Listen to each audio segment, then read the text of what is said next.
रामकृष्ण हरी मंडळी, आपल्या भक्ती चॅनलमध्ये तुम्हा सगळ्यांचं मनापासून खूप खूप स्वागत। उद्या आहे मार्गशीर्ष महिन्यातला पहिला गुरुवार, अर्थात सगळ्या महिलांच्या आवडीचा दिवस। अतिशय सुंदर असं माता लक्ष्मीचं व्रत मार्गशीर्ष महिन्यात आपण करत असतो।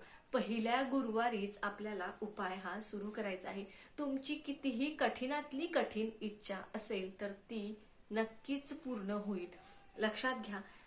आता बघा, तुमचा पहिल्या गुरुवारी जर तुम्हाला अडचण असेल, म्हणजे मासिक धर्म असेल, तुम्ही करू शकत नसाल तर दुसऱ्या गुरुवारपासून तुम्ही करू शकता।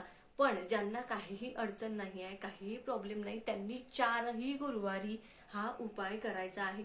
उपाय अगदी साधा सोपा आहे आणि अतिशय सुंदर असा आहे। बघा, तुम्हाला एक नारळ आणायचा आहे।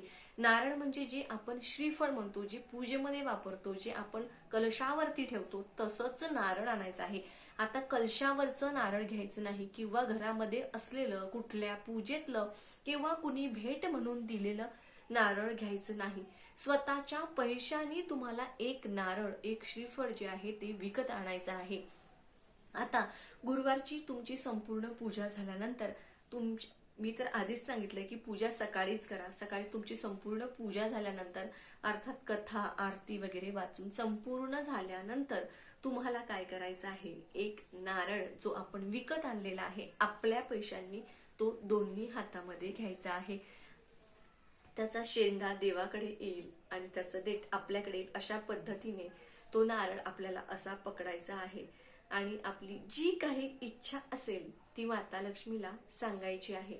आणि माझी ही इच्छा तू पूर्ण करणारच आहे, मी तुझं लेकरू आहे, तू माझी इच्छा नक्की पूर्ण करशील, असा सकारात्मक भाव मनामध्ये ठेवून ती इच्छा बोलून तो नारळ तुम्हाला पूजेच्या जिथे तुम्ही पूजा मांडणी केली त्याच पाटावरती तुम्हाला तो नारळ ठेवायचा आहे। त्यामुळे जेव्हा तुम्ही पूजा मांडणी कराल तेव्हा तिथे त्या नारळासाठी एक जागा थोडीशी साईडला ठेवा। तो नारळ तुम्हाला तिथे ठेवायचा आहे। आता बघा, हा नारळ तिथे तुम्ही ठेवला, दुसऱ्या दिवशी तुम्ही पूजा उचलणार, त्या नारळाला देखील उचलून तुम्हाला साईडला ठेवायचा आहे। तो नारळ तुम्हाला विसर्जन करायचा नाहीये, फोडायचा नाहीये, तो नारळ तसाच ठेवायचा। बघा, आपला कलशावरचा एक नारळ राहील तर तो नारळ आपण अर्थात पाण्यामध्ये ठेवत असतो, कारण आपल्याला 4ही गुरुवार तोच नारळ वापरायचा असतो, त्यामुळे तो आपण पाण्यामध्ये ठेवतो, जेणेकरून त्यातलं पाणी तसंच राहील। आता हा जो उपायाचा जो दुसरा नारळ आपण तसाच ठेवलेला आहे तो तुम्ही एका साईडला ठेवा। म्हणजे असा ठेवा की तुम्हाला लक्षात येईल की तुम्ही याच्यावर तुमची इच्छा बोललेली आहे। मी त्याच्यासाठी तुम्हाला एक सजेस्ट करेल, तुम्ही एखाद्या कपड्यामध्ये गुंडाळून तो ठेवा देवघराजवळच। त्यानंतर बघा, आता पहिल्या गुरुवारी तुम्ही इच्छा बोलून तो नारळ ठेवला, आता पुढच्या गुरुवारी म्हणजे दुसऱ्या गुरुवारी देखील त्याच पद्धतीने इच्छा बोलून झाल्यानंतर तो नारळ उजव्या हाताने तुम्हाला परत त्या पूजेजवळ त्याच ठिकाणी ठेवायचा आहे ज्या ठिकाणी पहिल्या गुरुवारी ठेवला होता। असं तिसऱ्या गुरुवारी, चौथ्या गुरुवारी, 4ही गुरुवार तुम्हाला करायचं आहे। इच्छा ही एकच असायला हवी। 1 महिन्यामध्ये तुमची इच्छा माता लक्ष्मी नक्की पूर्ण करेल। पॉझिटिव्हली विचार करा, सकारात्मकतेने मनाभावापासून प्रार्थना करा। तुमचं अडकलेलं काम असेल, कुठलंही इच्छा असू शकते, किंवा तुमची खूप प्रयत्न करून यश मिळत नसेल कुठल्या तरी कामामध्ये, घराचं असेल, कुठलंही काम असू शकतं, असं नाही की हेच काम किंवा तेच काम। तुमची कुठलीही इच्छा, तुम्ही चांगली इच्छा यासाठी तुम्ही त्या नारळावर बोलून दाखवायची आहे। आणि 4ही गुरुवार तुम्हाला ते माता लक्ष्मीच्या जवळ नारळ ठेवायचं आहे। आता 4 गुरुवार झाल्यानंतर बघा, आपण कलशावरचं नारळ जे असतं ते फोडून खातात काही लोक विसर्जन करतात, काही लोक ते झाड स्वरूपात लावतात, प्रत्येकाची प्रथा वेगळी असते। मात्र हे जे उपायाचं नारळ आहे, ज्यावर आपण इच्छा बोललेली आहे, ते नारळ काय करायचं तर बघा, ते नारळ फोडायचं देखील नसतं, आपल्याला खायचं देखील नसतं। ते नारळ 4 गुरुवार झाल्यानंतर दुसऱ्या दिवशी, चौथ्या गुरुवारच्या दुसऱ्या दिवशी ते नारळ घ्यायचं, आपल्याला वाहत्या पाण्यामध्ये ते प्रवाहित करायचं असतं, म्हणजेच नदीमध्ये। आता नदी नाहीये तर तुम्ही विष्णू लक्ष्मीचं मंदिर असेल किंवा माता लक्ष्मीचं मंदिर असेल, किंवा माता लक्ष्मीचं मंदिर नाहीये तर तुम्ही कुठल्याही देवीच्या, देवाच्या नाही, फक्त देवीच्या, म्हणजे दुर्गा देवी झाली, तुळजाभवानी झाली, कुठलीही देवी असेल त्या देवीच्या मंदिरामध्ये नेऊन तुम्ही तो नारळ तिथे ठेवून यायचा आहे। बघा, एक गोष्ट आवर्जून सांगेन की जी इच्छा पहिल्या गुरुवारी बोलल्या होत्या तीच इच्छा 4ही गुरुवारी तुम्हाला बोलायची आहे। इच्छा बदलायची नाही।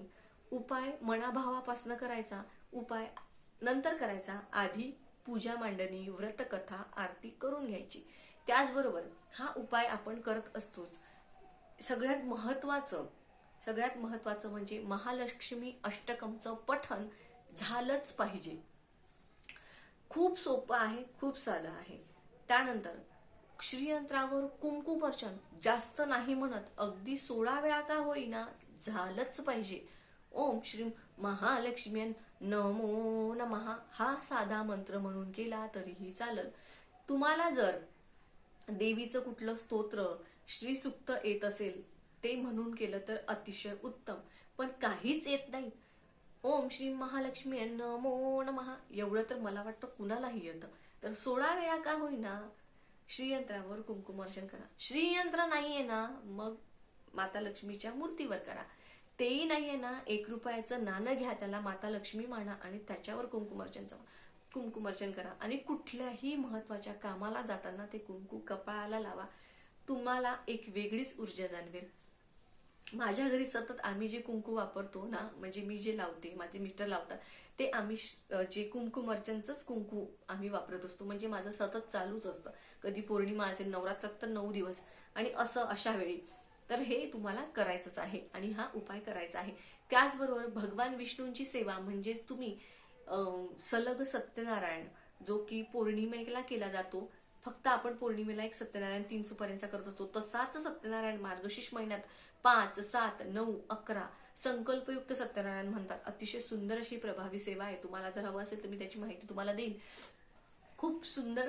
त्यांनी सुद्धा तुमची संकल्प सोडून, म्हणजे तुमची जी काय इच्छा असेल ती बोलून तुम्ही सोडलं तर ती सुद्धा खूप प्रभावी सेवा आहे, केंद्रात सांगितलेली आहे. तर ते देखील तुम्ही करू शकता. मात्र हा जो उपाय आहे, एक नारळाचा उपाय, खूप साधा सोपा आहे. तुम्ही आवर्जून करून बघा. इच्छा एकच ठेवा. व्हिडिओ कसा वाटला नक्की सांगा.